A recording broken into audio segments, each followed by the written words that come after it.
જય હિન્દ વિદ્યાર્થીઓ, હું છું પાયલબેન યાજ્ઞિક ફ્રોમ સારસ્વત સ્કૂલ રાતા વાપી અને આજે આપણે ચેપ્ટર નંબર 5ના પાર્ટ 4નો અભ્યાસ કરીશું. જય હિન્દ વિદ્યાર્થીઓ, હું છું પાયલબેન યાજ્ઞિક ફ્રોમ સારસ્વત સ્કૂલ રાતા વાપી અને આપણે ચેપ્ટર નંબર 5 સ્ટાર્ટ કર્યું છે, જેનું નામ છે દ્રવ્યની અવસ્થાઓ.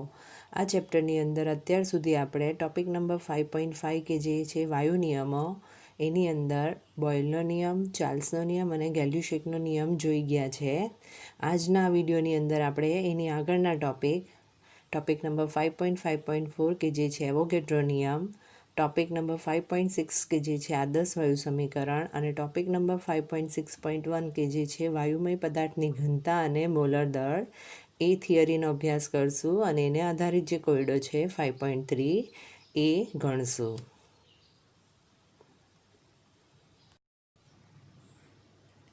ચલો તો થિયરીની શરૂઆત કરીએ.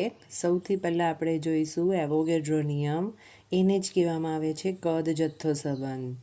તો આ પણ એવી થિયરી આવી જે 3 માર્કનો જે સેક્શન હોય છે એમાં પૂછી શકાય. ટૂંક નોંધ લખો એવોગેડ્રોનો નિયમ. શું છે એવોગેડ્રોનો નિયમ, એના વિશે તમે ચેપ્ટર નંબર 1માં પ્રાથમિક નોલેજ મેળવ્યું છે, પણ વધારે ડિટેલમાં આપણે આ ચેપ્ટરમાં જોઈશું.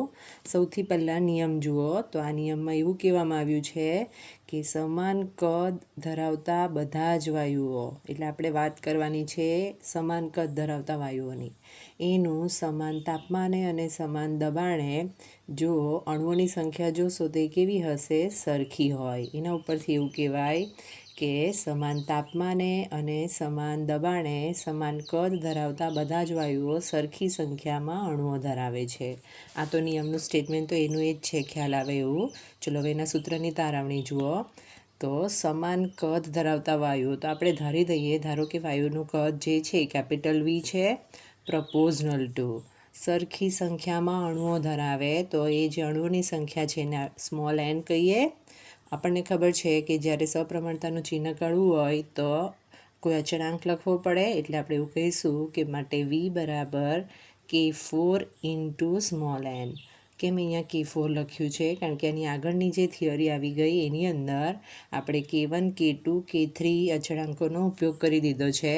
તો આ થઈ ગયું એવોગેડ્રોના નિયમનું સૂત્ર. એ જ તમને અહીંયા લખીને આપ્યું છે, જુઓ. વી બરાબર K4 ઇન્ટુ એન, એન બરાબર મોલની સંખ્યા. ખ્યાલ આવી ગયો? ચલો હવે એવોગેડ્રો આવે એટલે એવોગેડ્રો આંકનું પણ આવે. તો એ શું મિનિંગ હતો, તો વાયુનો જે 1 મોલ હોય છે એમાં રહેલા જે અણુઓની સંખ્યા છે એ ફિક્સ છે. કેટલી છે? 6.022 ઇન્ટુ 10⁻23. હવે આપણે જે વેલ્યુની તારવણી કરવાની છે એ છે STPA.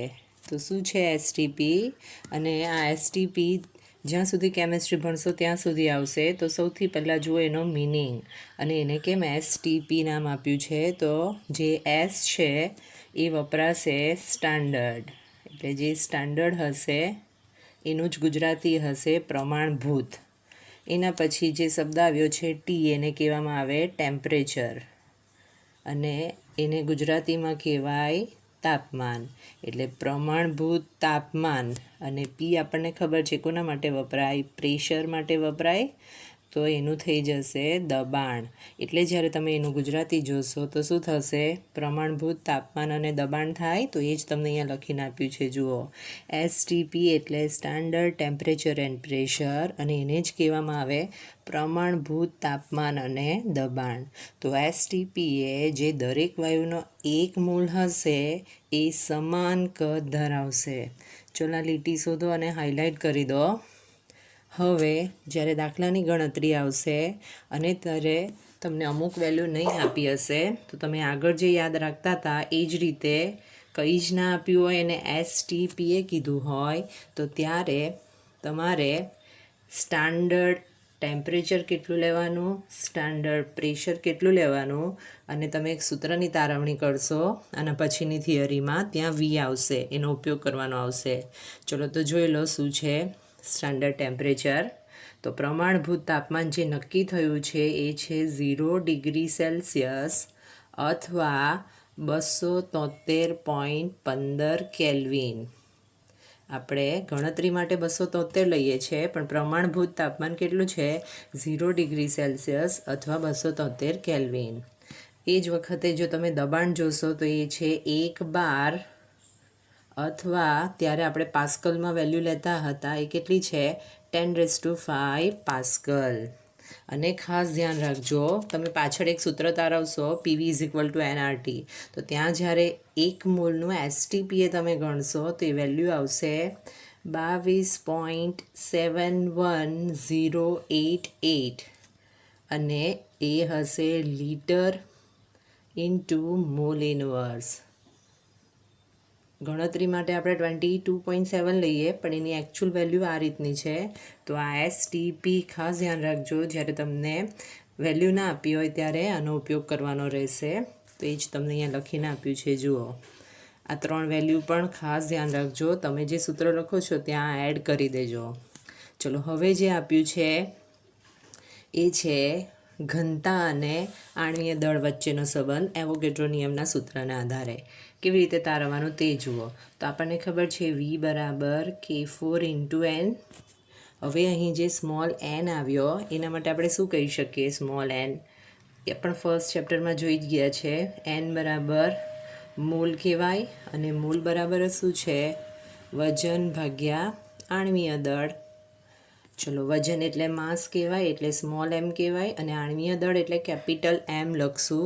ખાસ ધ્યાન રાખજો. તો આપણું જે સૂત્ર છે, ફર્સ્ટ સૂત્ર, એની અંદર આપણે n બરાબર m/m મૂકી દઈએ. ચલો જુઓ કેવી રીતે સૂત્ર તારવ્યું. તો આ થઈ ગયું મોલ બરાબર વજન ભાગ્યા આણ્વીય દળ, એની કિંમત n મૂકી દીધી. હવે આપણને ખબર છે ઘનતા લાવી હોય તો ઘનતાનું સૂત્ર શું છે? ઘનતા બરાબર દળ ભાગ્યા કદ. એટલે આપણે આ એકમોની ફેર ગોઠવણી કરીએ તો અહીંયા m તો હતું જ, આ જે m છે એને આપણે આ બાજુ લઈ ગયા એટલે m/v આવી ગયું, અને m/v એટલે દળ ભાગ્યા કદ, અને એને જ કહેવામાં આવે એની ઘનતા. એટલે આપણે એના બરાબર d લખી દીધું. એના ઉપરથી આપણને એક સૂત્ર મળ્યું. અહીંયા અચળાંક છે એટલે આપણે એવું લખી શકીએ m/d. એટલે શું કહી શકાય? વાયુની ઘનતા તેના આણ્વીય દળના શું હોય છે? સમપ્રમાણમાં હોય. તો આ રીતે તમે એવોગેડ્રોનો નિયમ યાદ રાખી શકો. ખ્યાલ આવ્યો? ચલો, હવે આપણે જોઈએ વાયુ અવસ્થાનું સૌથી ઇમ્પોર્ટન્ટ સમીકરણ, અને એ છે આદર્શ વાયુ સમીકરણ. એમ પણ જે આદર્શ આવે એ ઇમ્પોર્ટન્ટ હોય, તો આને ખાસ હાઇલાઇટ કરો. આદર્શ વાયુ સમીકરણ આ પણ એક બહુ જ ઇમ્પોર્ટન્ટ થિયરી છે, જે લોંગ ક્વેશ્ચન તરીકે તમને પૂછી શકાય. ચલો, શું છે આદર્શ વાયુ તે જુઓ, અને આદર્શ વાયુ સમીકરણ કેવી રીતે તારવી શકાય. તો તમને પહેલાં આદર્શ વાયુની વ્યાખ્યા આપી છે. આગળ જે નિયમ જોઈ ગયા એના આધારે જ છે. જુઓ શું છે વ્યાખ્યા. જે વાયુ બોયલ, ચાર્લ્સ અને એવોગેડ્રાના નિયમનું ચુસ્તપણે પાલન કરે એને જ શું કહેવામાં આવે છે? આદર્શ વાયુ. કયા નિયમો આવ્યા? બોયલ, ચાર્લ્સ અને એવોગેડ્રોનો નિયમ. અને આ જ્યારે વ્યાખ્યા નક્કી કરવામાં આવી ત્યારે એવું ધારવામાં આવ્યું કે આ વાયુના અણુઓ વચ્ચે આંતરઆણ્વીય બળો હાજર નથી. એના ઉપરથી આપણે એવું કહી શકીએ કે આવો વાયુ માત્ર કાલ્પનિક જ હોઈ શકે, એટલે કે વાસ્તવિક કન્ડિશનમાં આવો વાયુ કલ્પવો અશક્ય. એટલે શબ્દ વાપર્યો છે પરિકલ્પિત. તો જે વાયુ આ નિયમોનું પાલન કરશે નહીં, આપણને ખબર જ છે કોઈ પણ વાયુ હશે સંપૂર્ણપણે બોયલ, ચાર્લ્સ અને એવોગેડ્રોનું દરેક કન્ડિશનમાં પાલન નહીં કરે, કારણ કે 3માં કંઈક ને કંઈક અચળ હતું. તો એવો જે વાયુ હશે એને આપણે કહીશું વાસ્તવિક વાયુ. તો જે આદર્શ વાયુ અને વાસ્તવિક વાયુ છે તે ખ્યાલ આવી ગયો. તો જુઓ વ્યાખ્યા. જે વાયુ આ શરતોનું પાલન કેટલીક વિશિષ્ટ કન્ડિશન, કઈ કન્ડિશન છે તે જુઓ. તો જ્યારે પારસ્પરિક ક્રિયાઓ નબળી હોય અથવા નવગણી હોય, એટલે કે અવગણી શકાય, ત્યારે પાલન કરે. બાકીની બધી જ પરિસ્થિતિમાં એ શું કરશે? જે આદર્શ વર્તણૂક હોય એનાથી વિચલન દર્શાવે. તો આવા વાયુને કહેવામાં આવે વાસ્તવિક વાયુ. એટલે સ્ટાર્ટિંગમાં તમારે બંનેનો તફાવત દર્શાવવાનો હોય. ચલો, હવે આપણે નિયમની તારવણી કરીએ. તો આપણને સૌથી પહેલાં કીધું છે નંબર 1 બોયલના નિયમ. નું પાલન કરે. ચલો, બોયલના નિયમમાં આપણે ટી અચળ હોય છે એવું જોઈ ગયા હતા, અને બોયલના નિયમમાં આપણે સૂત્ર તારવ્યું હતું પી પ્રપોઝનલ ટુ 1/v. મારે જેની જરૂર પડશે એ હશે વી પ્રપોઝનલ ટુ 1/p, કારણ કે એનો ઉપયોગ આવશે. તો આ રીતે લખવું તો ખ્યાલ આવી જાય. ચલો, એના પછી બીજો નિયમ હતો ચાર્લ્સનો નિયમ. ચાર્લ્સના નિયમની અંદર શું અચળ હતું? તો એની અંદર પી અચળ હતું, અને ત્યાં આપણે સૂત્ર તારવ્યું હતું એ હતું V proportional two capital T. જુઓ, ખ્યાલ આવે છે કેમ વી લીધું? અને જે લાસ્ટ નિયમ જોવાનો છે એની સાથે એ હતો એવોગેડ્રોનો નિયમ. તો એવોગેડ્રોના નિયમની તારવણી તો મેં તમને અત્યારે જ કરાવડાવી હતી. શું હતું એવોગેડ્રોના નિયમમાં? તો એમાં હતું V proportional to small n, V proportional to 1/p, V proportional to T, V proportional to n. એના ઉપરથી જો સમન્વય કરો 3/3નો તો શું લખી શકાય? આપણે એવું કહી શકીએ V proportional to T into n upon P લખાય. ચલો, હવે આપણને ખબર છે સપ્રમાણતાનું ચિહ્ન કાઢવું હોય તો કોઈ અચળાંક લખવો પડે. જોઈ લો, એ અચળાંક હશે વી બરાબર આર, કેપિટલ આર, એને જ કહેવામાં આવે વાયુ અચળાંક, ગુણ્યા ટી ગુણ્યા એન અપોન પી કહેવાય. એના ઉપરથી આપણને એક બહુ અગત્યનું સૂત્ર મળશે, ફેર ગોઠવણી કરો એટલે આ પી અહીંયા લઈ લઈએ. P V is equal to n R T. તો આ જે સમીકરણ આપ્યું છે એને જ કહેવામાં આવે છે આદર્શ વાયુ સમીકરણ. બહુ અગત્યનું સમીકરણ છે, ખાસ ધ્યાન રાખજો, હાઇલાઇટ કરી દો, અને તમે જે સૂત્ર લખો છો ત્યાંય લખી દેજો. તો જુઓ, બોયલના નિયમ એટલે ટી અચળ, પી પ્રપોઝનલ ટુ 1/v, ચાર્લ્સનો નિયમ પી અચળ, વી પ્રપોઝનલ ટુ ટી, એવોગેડ્રોનો નિયમ વી પ્રપોઝનલ ટુ એન. અને 3/3નો સમન્વય કરીને આપણે જે સૂત્ર લાવ્યા એ જ છે અહીંયા, PV is equal to NRT. તો એની અંદર જે સમીકરણ છે એને જ કહેવામાં આવે આદર્શ વાયુ સમીકરણ. જે આર હશે વાયુ અચળાંક, અને જે એ બધા જ વાયુઓ માટે સમાન હોય માટે એને શું કહેવામાં આવે છે? સાર્વત્રિક અચળાંક. ચલો, હવે આપણે જોઈશું વાયુ અચળાંક આરના એકમો.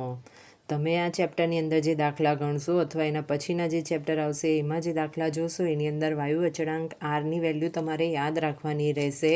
જે રીતે આના પહેલાંના ચેપ્ટરમાં તમે એચ, સી, એમની વેલ્યુ યાદ રાખતા હતા, તમારી ટેક્સ્ટબુકની અંદર બહુ ઓછી વેલ્યુ એવી છે જે એ લોકોએ કેવી રીતે આવી તે સમજાવી છે.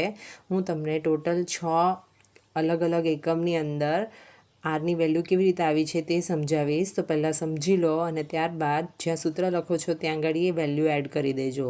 અને એને પણ વિડીયો જોવા બેસો ત્યારે જે સૂત્ર લખો છો એ રીતે લખશો તો તમારું તૈયાર થઈ જશે. ચલો, શું છે 6 વેલ્યુ તે જુઓ. તો આપણને ખબર છે PV is equal to NRT છે, એમાંથી આરને સૂત્રના કરતાં બનાવો તો શું બને? આર બરાબર પીવી અપોન એનટી બને. ચલો, તો સૌથી પહેલો કિસ્સો જુઓ, આરની વેલ્યુ લીટર વાતાવરણ કેલ્વિન ઇન્વર્સ મોલ ઇન્વર્સ એકમમાં કેવી રીતે તારવી છે તે જુઓ. તો અત્યારે જ આપણે જોઈ ગયા આરનું સૂત્ર છે આર બરાબર પીવી અપોન એનટી. તો સૌથી પહેલી કન્ડિશનમાં શું કરવાનું છે? તો એની અંદર આપણે પી બરાબર 1 વાતાવરણ લેવાનું છે. એના પછી એન બરાબર લેવાનું છે 1 મોલ, અને કેપિટલ ટી બરાબર લઈશું 273 કેલ્વિન. અને જ્યારે વી લેવાનું આવશે તો આ વેલ્યુ જે છે મોલકદ લેવામાં આવ્યું છે 22.4 લીટર. અને આ બધી વેલ્યુ તમે આની અંદર મૂકશો તો પી એટલે વાતાવરણ, વી એટલે લીટર, વાતાવરણ લીટરના છેદમાં મોલ અને કેલ્વિન. તો થઈ ગયો ફર્સ્ટ એકમ. તો જો એ જ તમને અહીંયા તારવીને બતાવ્યું છે, કેવી રીતે આવી છે વેલ્યુ તે જુઓ. તો એની અંદર સૌથી પહેલાં મેં તમને કીધું તેમ પી બરાબર 1 વાતાવરણ લીધું છે, એન બરાબર 1 મોલ, ટી બરાબર 273 કેલ્વિન, અને વી બરાબર 22.4 લીટર કીધું છે. અને એ વેલ્યુ એની અંદર મૂકી દીધી છે. અને જ્યારે તમે એનું સાદુરૂપ આપશો તો વેલ્યુ આવી 0.082. એટલે જ્યારે કદ લીટરમાં આપ્યું હોય, દબાણ વાતાવરણમાં આપ્યું હોય ત્યારે એની વેલ્યુ લેવાની 0.082. ખ્યાલ આવશે? ચલો, એના પછી બીજો કિસ્સો જુઓ. કદ લીટરમાં જ છે પણ દબાણ 12 એકમમાં છે. બરાબર. તો આગળ મેં તમને સૂત્ર તારાવ્યું એ જ રીતે અહીંયા ગાડી પી છે તે 1 બાર લઈ લો, વી બરાબર. હવે આ ખાસ ધ્યાન રાખજો, જ્યારે પી બારમાં લેશો ત્યારે જે મોલ કદ લેવાનું છે એ છે 22.7 લીટર. વાતાવરણમાં લેશો ત્યારે કેટલું લેવાનું? 22.4 લીટર. એન બરાબર 1 મોલ લઈ લો અને કેપિટલ ટી બરાબર 273 કેલ્વિન લઈ લો અને બધી વેલ્યુ આ જે આરનું સૂત્ર છે એની અંદર મૂકો. જુઓ તો એ વેલ્યુ આવશે 0.08314 અને એ જ કહેવાય લીટર બાર કેલ્વિન ઇન્ટુ મોલ ઇનવર્સ. તો ખાસ આ વેલ્યુ એવી હશે જેનો તમારે સૌથી વધારે વાર ઉપયોગ કરવાનો આવશે અને એ વેલ્યુ છે 8. એને શું લખાય? 8.314 ઇન્ટુ 10⁻² લખાય. તો એ વેલ્યુ હશે લીટર બાર into kelvin inverse into mole inverse. ચલો હવે આપણે લઈએ ત્રીજો કિસ્સો એસઆઈ એકમમાં, અને આ જે વેલ્યુ છે joule into kelvin inverse into mole inverse, આ વેલ્યુ તમારી ટેક્સ્ટબુકમાં સીધી લખીને આપી દીધી છે. એની તારવણી કેવી રીતે આવે તે મેં અહીંયા બતાવી છે, તે જુઓ. ચલો તો આપણે એ એકમમાં લાવવા માટે પહેલાં આપણને આરનું સૂત્ર ખબર છે. આર બરાબર શું છે? પીવી અપોન એનટી છે. તો એને કન્વર્ટ કરીએ આપણે તો આપણને આની અંદર જે અચળાંક પી આવે છે એને દબાણ કહેવાય. દબાણ માટે આપણે એવું કહી શકીએ બળ ભાગ્યા ક્ષેત્રફળ. ચલો બળ એટલે શું લખાય? ન્યૂટન, અને ક્ષેત્રફળનો એકમ માટે શું લખાશે? મીટર સ્ક્વેર લખાય. એટલા બંનેને ભેગા કરો તો શું થાય? ન્યૂટન ઇન્ટુ મીટર⁻² થાય અને એના જ બરાબર શું કહેવામાં આવે છે? પાસ્કલ કહેવામાં આવે. તો એ જ હશે એક વાતાવરણ અને એની જ્યારે વેલ્યુ જોશો તમે તો એ હશે 101,325. અને એના ઉપરથી આપણે યાદ રાખતા હતા 1.0 ઇન્ટુ 10⁵ પાસ્કલ. યાદ છે? તો આ જે સૂત્ર છે એની અંદર પી બરાબર આપણે હા વેલ્યુ લઈ લઈએ. તો એ જ તમને અહીંયા લખીને આપી છે. જુઓ પી બરાબર 101,325 ન્યૂટન ઇન્ટુ મીટર⁻². ચલો હવે આગળ જાઓ. હવે જુઓ વીની વેલ્યુ. તો આપણે જૂલમાં એકમ તારવવાનો છે એટલે વી હોય છે 22.4 લીટર. તો એને આપણે મીટર ક્યુબમાં કન્વર્ટ કરીએ તો શું લખાય? 22.4 ગુણ્યા 10⁻³ મીટર ક્યુબ લખાય. એન બરાબર 1 મોલ લઈ લઈએ અને કેપિટલ ટી બરાબર 273 લઈએ અને જ્યારે વેલ્યુ આ સૂત્રમાં મૂકીને સાદુરૂપ આપશું તો વેલ્યુ આવશે 8.314. હવે અહીંયા છે ન્યૂટન ઇન્ટુ મીટર⁻² અને અહીંયા છે મીટર ક્યુબ. એની અંદરથી શું બાકી રહેશે? ખાલી મીટર બાકી રહેશે. એટલે આપણે એકમ લાવ્યા 8.314 newton into metre into kelvin inverse into mole inverse. ચલો હવે જૂલમાં કેવી રીતે કન્વર્ટ થશે તે જુઓ. તો આપણને ખબર છે પી ઇન્ટુ વી એટલે શું કહેવાય? દબાણ ગુણ્યા કદ કહેવાય. ચલો દબાણનું મેં તમને અત્યારે જ કીધું શું લખાય? બળ ભાગ્યા ક્ષેત્રફળ.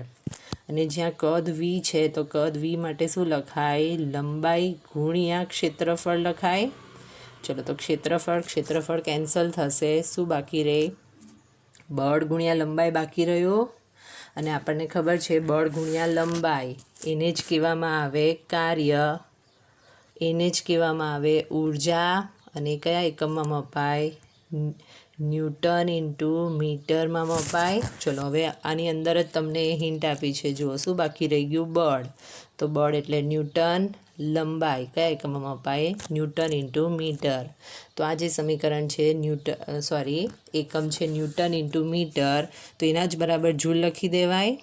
જુઓ તો એ જ તમને લખીને આપ્યું છે. પીવી બરાબર બળ ભાગ્યા ક્ષેત્રફળ એટલે કે દબાણ બરાબર બળ ભાગ્યા ક્ષેત્રફળ અને કદ એટલે ક્ષેત્રફળ ગુણ્યા લંબાઈ. ક્ષેત્રફળ કેન્સલ થશે એટલે બાકી શું રહેવાનું? બળ ગુણ્યા લંબાઈ એટલે એને કહેવાય કાર્ય, એટલે જ ઉર્જા કહેવાય. અને બળ એટલે ન્યૂટન અને લંબાઈ એટલે મીટર. એટલે કન્વર્ટ થઈ ગયું જૂલમાં. માટે જે આરની વેલ્યુ આપણે કહેતા હતા જૂલ કેલ્વિન ઇનવર્સ મોલ ઇનવર્સમાં તે કેટલી આવી? 8.314 આવી. તો આના પછીનું જે ચેપ્ટર છે એની અંદર તમારે આનો ઉપયોગ વધારે કરવાનો આવશે. તો હવે પછી જોઈએ ચોથો કિસ્સો કે જે છે calorie into kelvin inverse into mole inverse. આ સૂત્રના એકમની તારવણી એટલે કરવાની કે તમારી જે રેફરન્સ બુક હશે એમાં આગળ જે ક્વેશ્ચન પૂછાયા છે મે બી એની અંદર કેલરીની અંદર વેલ્યુ પૂછી હોય તો તમને વેલ્યુ ખબર હોવી જોઈએ. ચલો આ સૂત્રની તારવણી કરીએ તો ફરીથી આપણે સૂત્ર લખી દઈએ. આર બરાબર શું છે? PV/NT. હવે એને કેલરીમાં કન્વર્ટ કરવા માટે આપણે એક સંબંધ યાદ રાખશું. આ તમારી ટેક્સ્ટબુકમાં લખી દો. 4.184 જૂલ બરાબર 1 કેલરી કહેવાય. આપણી પાસે કેટલા છે જૂલની અંદર વેલ્યુ? 8.314 લાવ્યા અત્યારે આના પહેલાં ગણતરી કરીને, તો કેટલા કેલરી લઈશું, કેટલા કેલરી થાય એવું કહેવાય. અને જ્યારે સાદુરૂપ આપશો તો વેલ્યુ આવશે 1.987 અને એને જ નિયરલી ઇક્વલ ટુ 2 લઈ લેવાની. તો એ તમારી આરની જે કેલરી ઇન્ટુ કેલ્વિન ઇન્વર્સ છે એકમમાં હશે. જુઓ, આર બરાબર 8.314 joule into kelvin inverse into mole inverse છે. તમને અત્યારે જ કીધું 4.184 જૂલ બરાબર 1 કેલરી, એટલે આપણા જે જૂલ છે 8.314 તો કેટલા થાય? તો એનું સાદુરૂપ આપો તો 1.987 calorie into kelvin inverse into mole inverse થાય અને એને જ કહેવામાં આવે 2.0. ખ્યાલ આવી ગયો આ બધી આરની વેલ્યુ? ચલો હવે જુઓ પાંચમી કન્ડિશન, અને એ છે આરની value erg into kelvin inverse into mole inverse.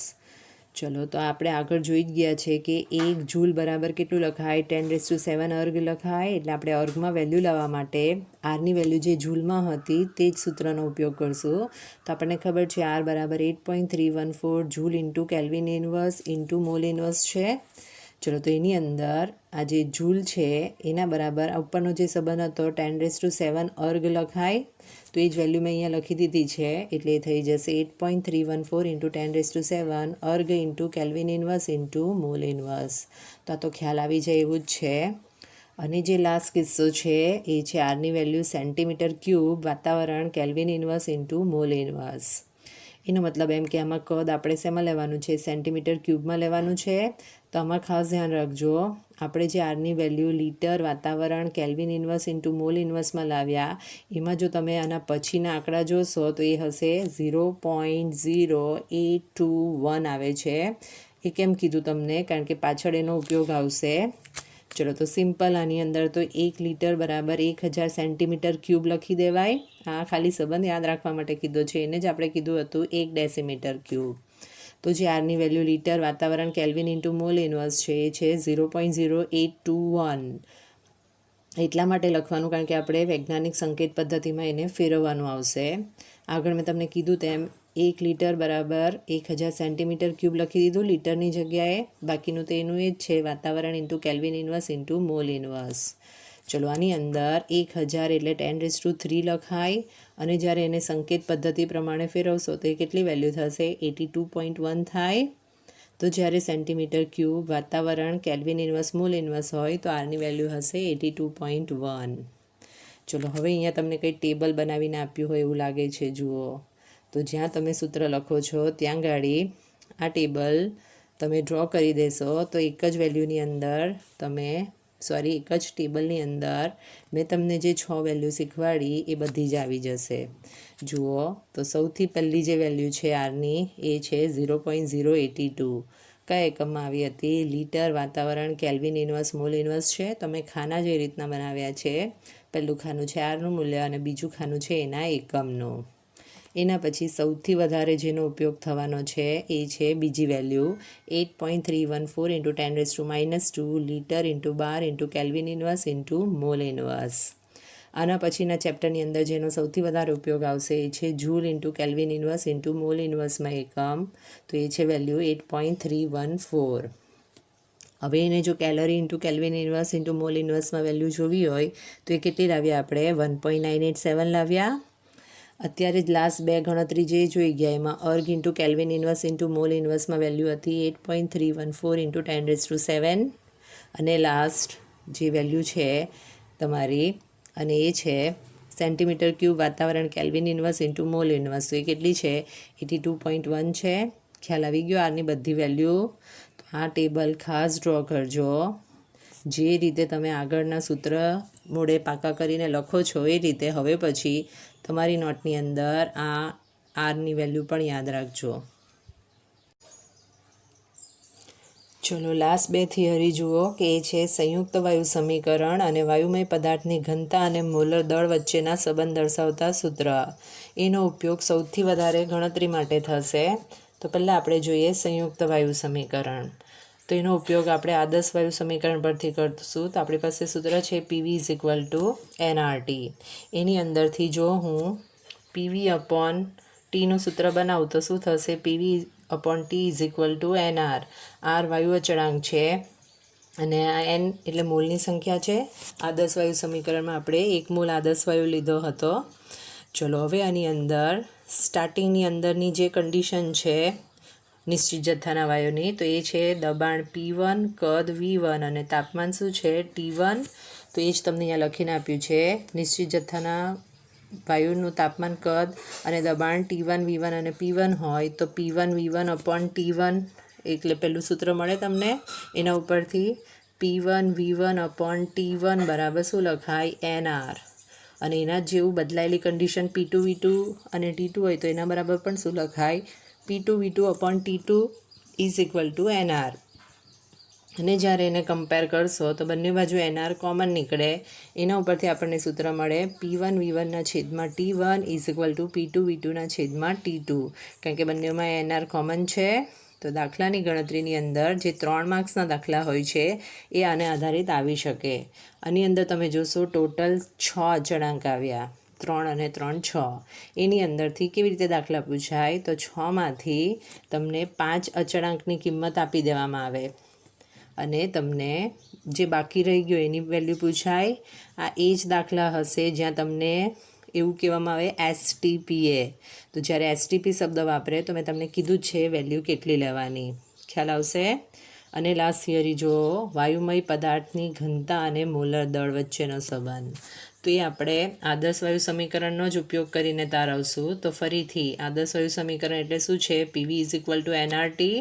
ચલો હવે ઘનતા લાવવાનું છે અને આણ્વીય દળ લાવવાનું છે. તો આની અંદર જે એન એટલે મોલ કહેવાય. આપણે આગળ જોઈ જ ગયા છે. મોલ બરાબર શું આવશે? વજન ભાગ્યા આણ્વીય દળ. વજન એટલે માસ એટલે એમ કહેવાય અને આણ્વીય દળ કેપિટલ એમથી દર્શાવીએ. ગુણ્યા આર ગુણ્યા ટી લખાય. એટલે આપણી પાસે એક સૂત્ર આવ્યું PV is equal to small M upon capital M ગુણ્યા આર ગુણ્યા ટી. ઘનતા એટલે દળ ભાગ્યા કદ લાવવું પડે એટલે આ વીને અહીંયા લખી દઈએ. માટે એમને સૂત્રના કરતાં બનાવીએ તો એમ બરાબર શું થાય? સ્મોલ એમ ગુણ્યા આર ગુણ્યા ટી અપોન પી અહીંયા લઈ લઈએ અને વી અહીંયા લખી દઈએ. કેમ આવું લખ્યું? કારણ કે મારે ઘનતાનું સૂત્ર તારવવાનું છે. તો એમ અપોન ડી એટલે ઘનતા ડી કહેવાય. એટલે શું થઈ ગયું? DRT અપોન પી થઈ ગયું. તો એ જ તમને અહીંયા તારવીને આપ્યું છે. જુઓ, P is equal to nRT upon V અને એની અંદર એન એટલે એમ અપોન કેપિટલ એમ થાય દળ ભાગ્યા કદ, અને જે આ એમ અપોન વી હતું એના બરાબર જ લખી દીધું ઘનતા. અને જ્યારે ફેર ગોઠવણી કરશો તો આણ્વીય દળનું સૂત્ર મળશે DRT અપોન પી. ચલો આની અંદર જે આર છે એ તો ફિક્સ છે. તે સિવાય કેટલા અચળાંક રહી ગયા? 4 અચળાંક રહી ગયા છે. જુઓ 1 2 3 અને 4. તો આ 4 અચળાંકની અંદરથી તમને 3 અચળાંકની વેલ્યુ આપી દે અને ચોથા જે બાકી રહી ગયો એની વેલ્યુ પૂછી શકાય એવા દાખલા આવે ત્યારે ધ્યાન રાખજો. તો આ બંને સૂત્ર જે છે તમે જ્યાં સૂત્ર લખો છો ત્યાં ગાડી એડ કરી દેજો. ચલો હવે આપણે જે સૂત્ર તારવી દીધા એને આધારિત જે કોયડાના દાખલા સોલ્વ થશે એ છે કોયડા નંબર 5.3. ચલો શું છે કોયડાની અંદર તે જુઓ. તો એમાં કીધું છે કે 25 ડિગ્રી સેલ્સિયસ તાપમાને અને 760 મિલીમીટર પારાના દબાણે વાયુ 600 મિલીલીટર કદ ધરાવે છે અને આ વાયુનું કદ 640 મિલીલીટર અને તાપમાન 10 ડિગ્રી સેલ્સિયસ થાય ત્યારે તે ઊંચાઈએ દબાણનું મૂલ્ય ગણો. એટલે કે શરૂઆતમાં તમને ટી, પી અને વી આપ્યું હતું અને પછી પાછી કન્ડિશન બદલાય એટલે આ T1, P1 અને V1 કહેવાય. અને ત્યારબાદ કદ બદલાય છે V2 અને તાપમાન થાય છે T2 અને ત્યારે P2 શોધવાનું.